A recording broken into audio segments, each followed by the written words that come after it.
Hey everybody, welcome back. It's Business, and I'm doing my first ever community spotlight video, and this is of a player named Chibster. He contacted me on the Hard OCP forums. It's pretty much the only forum I visit, actually, aside from the official forums, which I'm scaling back because that place is a reeking cesspool of humanity, really. There's so many stupid topics on there, but that's for another time, or actually it's not for any other time at all. We're just gonna leave that alone. But yeah, he contacted me, sent me a couple replays. I checked him out and decided to put together a video and see how this fares as far as people's reactions and get some feedback. But I also have been interested in taking a closer look at other people's play as well, and it's kind of been something I've been hesitant to do, just because I didn't want to make it like a critique, or like I didn't really know how to approach it. So needless to say, I'm gonna try it out and just see how it goes. And for that Atago over there, who for whatever reason came to a stop with his broadside shown to multiple ships, Chibster decided to punish him and get a citadel on him. And as you may be aware with my North Carolina video, I'm not entirely fond of this ship. It's good, it just doesn't seem to pull through when it needs to, for me. But for Chibster, that may be a different story. So he gets the first kill against the enemy team here. They've already lost the ship. His team has already lost the ship, and get a little bump and grind action going on against his teammate there, the Turpits. There's, you know, looking at this video again, there's a very clear reason why. I mean, obviously this is a victory. I'm not really spoiling much of anything there, but a big reason why the enemy team loses this match is because that North Carolina way off to the north doesn't engage. He leaves his cruisers alone and unsupported, and his fellow battleship over here in the Imagi unsupported, and he doesn't get up close to take some of the fire, take some of the heat off of his teammates to give them a chance to do more damage. And you know, I totally understand wanting to protect your ship and your health pool and all that stuff, but if the damage is spread across more opponents, everybody lives longer and everybody does more damage. And unless you're throwing your ship away like this Imagi over here, who, at least to his credit, he gets the ramming kill there, so way to go, but that's a shitload of damage he didn't have to take. You know, he, for whatever reason, decided to come around the bend of the island and pursue into the bear trap, you know. Just a odd play, considering the position of the match at the moment. It just doesn't really seem to make much sense. Now, still watching the mini-map here, he's still continuing forward, and this is actually, boom, right there. He manages to take out 2 ships at the cost of his own, but it didn't really help his team any because the points are still the same. So that was pretty much a waste compared to what he could have done and how he could have supported his teammates here. So bad battleship play by the 2 on the enemy team here. And how he didn't manage to kill that Aoba right there outright, that's just so crappy. And unfortunately, something I've experienced quite a bit with the North Carolina. But he manages to dodge both of those torpedo spreads, and he's on fire. He's in a bad spot right now with all these torp-capable ships. But he does level the playing field with this salvo. Look at this. Bam! 36,000 damage. Hell yeah. The problem, however, is that he doesn't have the premium consumables, and he triggered his cooldown too early, and so he's using his heal to mitigate some of the fire damage for the next 17 seconds until the fires are out, but that's going to be a while. And it gets even worse though, as the Atago had launched torps before he died, and look at this. Ah, it was so close. That went right under the stern of the ship. Crazy, crazy close. And he has 3 seconds before his repair consumables back up, and another 50 seconds, or actually almost 2 minutes before his heal.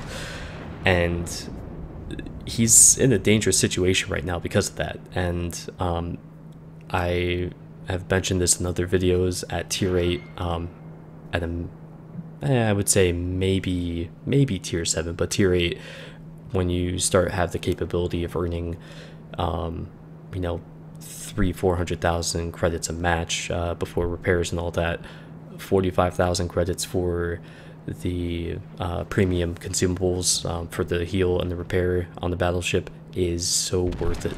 And I always recommend that. So that's definitely a suggestion I would make for future matches.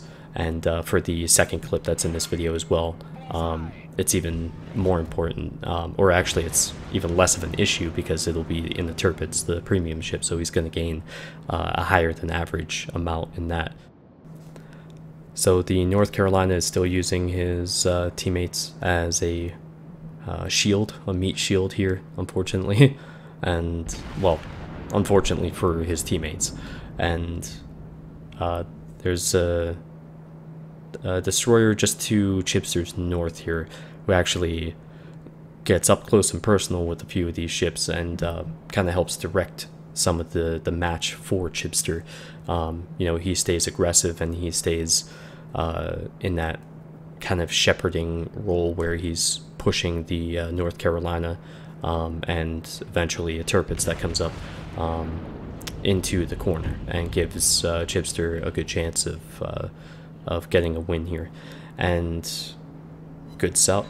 Oh, nope, sorry, not a good salvo. Or not as good as it could have been, right? Now he's just obviously in a bad spot at the moment with his health, and he has a Cleveland up ahead of him, the Tirpitz that I mentioned, and North Carolina. There's a lot of health between the two battleships, and this could easily go against him if they, because they're in a fleeing position and they're trying to kite, they can switch to HE and just burn him down, but they don't. I mean, there's a couple salvos of HE that come in, but they switch back to AP for whatever reason.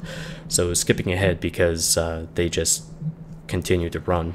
The Tirpitz turns back around and faces a huge mess of torps from the aforementioned destroyer, and that leaves him nice and wide open as one torp hits him right there near the turrets for Chibster to get in a few salvos against him.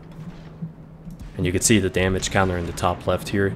He's been involved in this match from the get-go. He's definitely doing damage and gets a few hits right into the amidships there, the superstructure, and gets some, actually I'm pretty sure that's one penetration and a couple bounces. But now the Tirpitz is coming back around, turning away from the enemy destroyer, which means giving his side again right as he reloads to Chibster. And right into the center of the ship. Boom. Good salvo. And so all that's left is, surprise, surprise, the enemy North Carolina, who's all the way up in the top left corner, who's now again on the line. I fast forwarded a few times here just because I got really impatient with this dude's play. Not Chibster, but the enemy North Carolina. And I mean, this, honestly, how the hell is this guy and his whole crew just out of breath, right?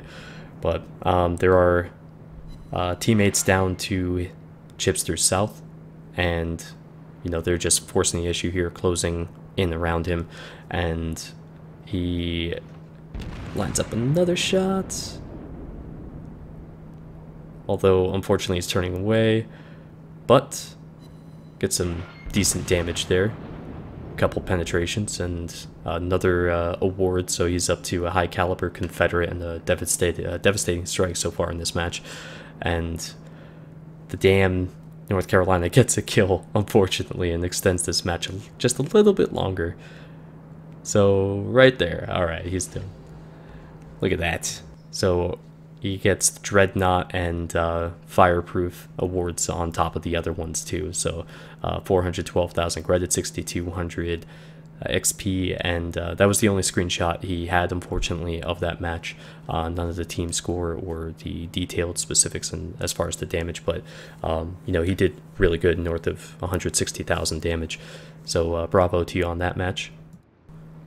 But switching gears over to the Turbits on Fault Line, and he is running the stock consumable still. Again, I would just suggest, especially with a premium ship, even if you don't have premium time, but I honestly don't know why you wouldn't have premium time in this game anymore. It's cheap enough. If you're gonna get anything due to premium time, the ships and whatnot, you can deal with that your own way, but premium time just makes it far easier for you to manage your income, your ships and whatnot. But anyways, you know, I just suggest that as far as the consumables are concerned, because it keeps you in a better fighting form for longer. Gives you sometimes maybe a bit of false confidence that you can go in and just, you know, take care of things. Of course, if you're running flags with the premium consumable, like the flag from Fireproof, for instance, which cuts down on the amount of time that fires will burn by such and such percent. You combine that with some of the captain skills, and fires will not burn very long at all on your ship, which improves your overall combat ability even further. But and this is an interesting thing. I've never had the chance to start on this side of the map on Fault Line with the Turbits, and now I really want to, because I feel like I'd have so much more confidence going over to C or the 910 line. As far as, you know, this situation, if anybody decided to shoot the gap, you know, at the very least I still have torpedoes, and boom, ouch, poor guy. So I'm pretty sure he knew that that Chibster was here in his Turbits because of that aircraft, the fighter that he launched. But this turns into a pretty interesting situation for him, however. I mean, this whole sequence of events is freaking hilarious to me. So he gets about 7,200, 7,100 damage into the first Cleveland, and he's got a second Cleveland joining him now. And that's not really a good spot to be in any battleship, unless one of them's shooting AP like that. And, I mean, he's basically immune to anything this guy's gonna do if that's what he's shooting, is AP. I mean, I'd be more concerned about the fire started by his secondaries than the AP rounds coming in from the Cleveland.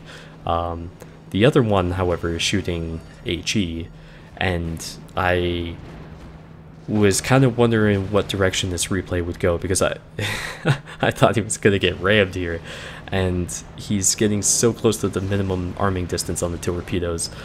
I don't blame him for that angle.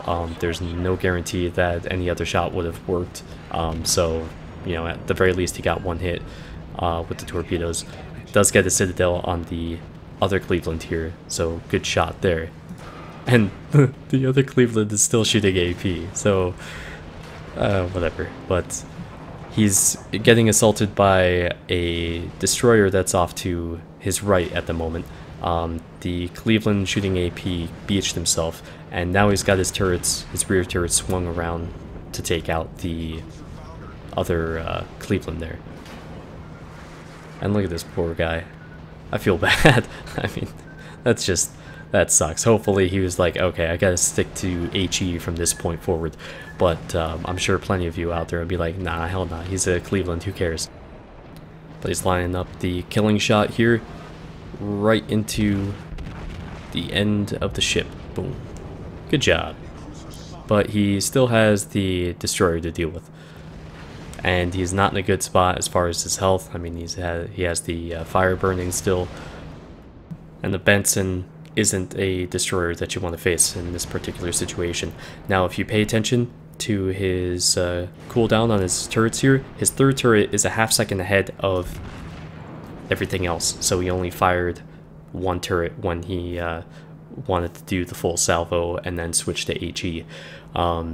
That's just something you have to be mindful of. Sometimes when the turret just has to traverse a little bit, it can throw the reload off. You know, sometimes they don't always fire all at the same time, and so that kind of sucked for him there. But he does get HE loaded up, and his front turrets fire, get some module damage. Unfortunately, he didn't destroy the turrets or the torpedo tubes. That's always something that you pray to RNGesus for, of course. If you can't get the torpedoes, hopefully you at least get some of the turrets, especially on the USN destroyers. But his team is in a good position, and you know, they definitely have full control over this match. There's only a few enemy ships remaining, and his team is pushing to the south together. I mean, they're spread across the map, but they are going towards the south and pushing, and it doesn't look like anybody's going to be able to slip through without putting themselves at risk, or you know, dying, or of course just being plainly obvious to the rest of Chibster's team so they could respond. But he decides to take a risky move here, and honestly, I mean, it goes either way. If it goes forward, the Benson could very easily predict his path and, you know, send the torps that way. If he does what he's doing, you know, coming off to the left side, the same thing could happen. You know, the Benson is using the island effectively, and unfortunately, as far as things are concerned with destroyers, it's kind of one of those things where you're damned if you do, damned if you don't. And for anybody that's played this game, this is always one of the most nerve-wracking moments, coming around an island and just preparing for torpedoes. He does the right thing and turns his bow directly into the island. This gives the minimum profile for the torpedoes, but unless he's right there, because now unless he beaches himself, he's not going to be able to avoid the torpedoes that are certainly coming. And he actually, like, with ships this size, I mean, you get really close enough to some of the islands, and sure enough, that's a pretty serious concern. And it's a good spread by the Benson here. So, ouch. A couple torpedoes sent into right into the front of the ship there, but boom, gets the detonation right on the stern. And good dodge. Not bad at all. But that pretty much wraps this up. He ends up with 116,000 total damage, and some wacky situations, of course. But yeah, I hope you enjoyed the video, and I do look forward to doing some more of these in the future. But if you're going to send me anything, only do it on the official forum. I will not accept anything via YouTube. I just want to have it focused on a particular area like that. So and make sure that it's something I can work with. I want to see your best battles, and I'll let you know whether or not I'll post it or if I can use it, and also have a screenshot of the splash screen, the team score, and the detailed statistics. That way I can go over some of the finer points there. But again, I hope you enjoyed, and I hope this is a regular thing. And yeah, well, see you here next time, guys. Take care.